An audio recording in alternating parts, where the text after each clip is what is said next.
दोस्तों नमस्कार। दोस्तों महाराष्ट्र में महायुति के अंदर एक बार फिर से झगड़ा बढ़ गया है। महाराष्ट्र में आपने देखा कि विभागों का बंटवारा हो गया और विभागों के बंटने के बाद से ही एकनाथ शिंदे नाराज हो गए।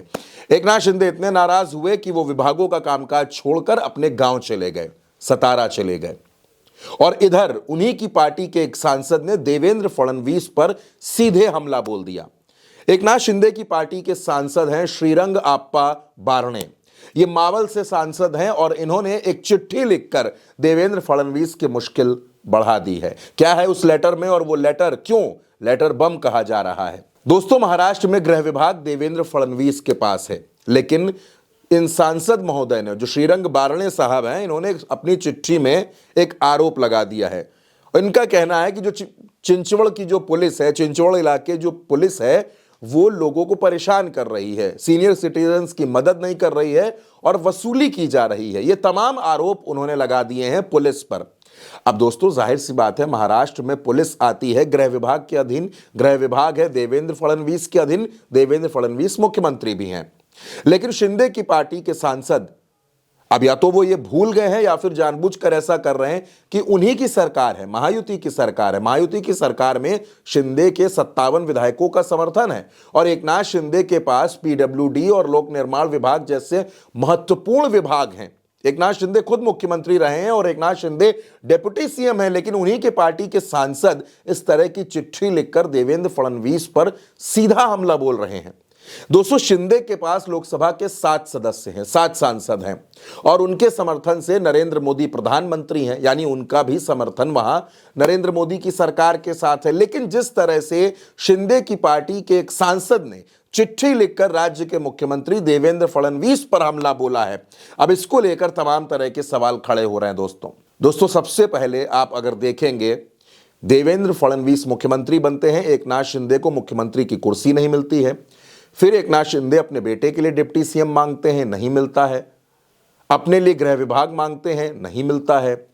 अपनी पार्टी के लिए विधान परिषद सभापति की कुर्सी मांगते हैं, नहीं मिलती है। एकनाथ शिंदे के कई करीबियों को देवेंद्र फडणवीस ने हटा दिया। तो उधर भारतीय जनता पार्टी के कुछ नेता एकनाथ शिंदे के कार्यकाल पर सवाल खड़े करते हैं। ऐसे में जब एकनाथ शिंदे अपने गांव में बैठे हैं, वो मुंबई में नहीं है, वो अपने गांव में बैठे हैं, तो उन्हीं की पार्टी के सांसद देवेंद्र फडणवीस से सीधा मोर्चा ले रहे हैं। ऐसे में दोस्तों ये सवाल तो है कि महाराष्ट्र जहां पर मुख्यमंत्री के चयन से लेकर शपथ ग्रहण तक और फिर विभागों के बंटवारे तक एक लंबा वक्त लगा हो, पूरे देश ने देखा कि किस तरह से प्रचंड बहुमत के बावजूद महायुति का सरकार का गठन होने में 1 से सवा महीना लग गया और अभी भी सब कुछ ठीक नहीं है। फडणवीस तो अपना काम कर रहे हैं, अपने विभागों में जा रहे हैं, अजीत पवार अपने विभागों का कामकाज संभाल रहे हैं, लेकिन देवेंद्र फडणवीस के जो सहयोगी हैं, उनके साथ जो उनके डिप्टी सीएम दूसरे वाले हैं एकनाथ शिंदे, उनका मन इस सरकार में लग नहीं रहा। दोस्तों वो बड़े बेरुखे से, बड़े अनमने से हो गए हैं। और जब उन्हीं की पार्टी का सांसद कोई चिट्ठी लिखता है, दोस्तों ऐसा हो नहीं सकता कि देवेंद्र फडणवीस के खिलाफ कोई चिट्ठी शिंदे की पार्टी का सांसद लिखे और इस बात की जानकारी एकनाथ शिंदे को ना हो।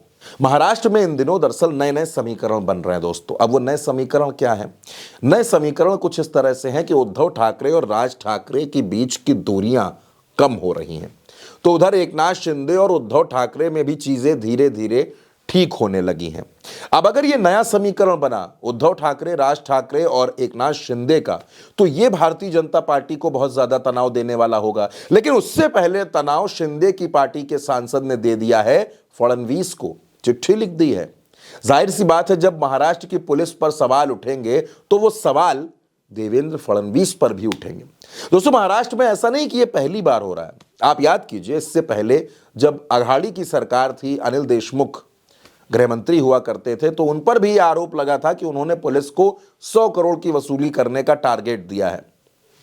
तमाम आरोपों के बाद, तमाम सवालों के घेरे में आने के बाद अनिल देशमुख जेल गए, फिर जेल से बाहर आए, इन दिनों बाहर हैं।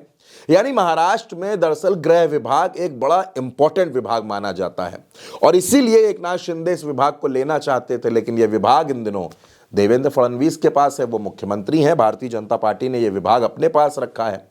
तो जब विभाग नहीं मिला तो विभाग की कार्यशैली पर और उसके अंडर की जो पुलिसिंग है उस पर शिंदे की पार्टी के सांसद सवाल खड़े कर रहे हैं। दोस्तों, ये सवाल यूं ही खड़ा किया गया है या फिर महाराष्ट्र में वाकई जो खटपट है वो अभी भी खत्म नहीं हुई है? इस खबर के बारे में आपकी जो भी राय हो, आप अपनी राय हमें कमेंट बॉक्स में जरूर बताइएगा और उल्टा चश्मा यूसी को सब्सक्राइब करना बिल्कुल मत भूलिएगा।